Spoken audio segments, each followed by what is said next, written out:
Ojúmọ́ ire ojúmọ́ ire,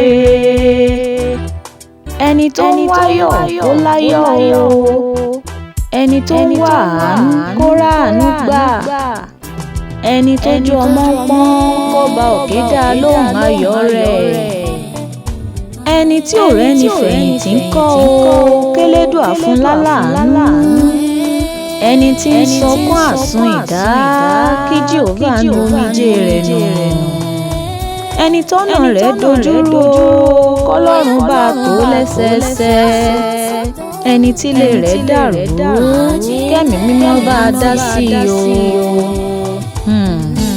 Ẹ má jẹ́ àgbàgbé o, Ọlọ́run kan ṣoṣo ló wà, Jésù Kristi lọ́mọ rẹ̀, ẹ̀mí mímọ́ lágbára wọn. Ẹ já súnmọ́ Ọlọ́run o ká bá lè jàǹfààní ẹ̀. Ṣọ̀nẹ́ wà ló ń kí gbogbo yín o, ojúmọ́ ire o.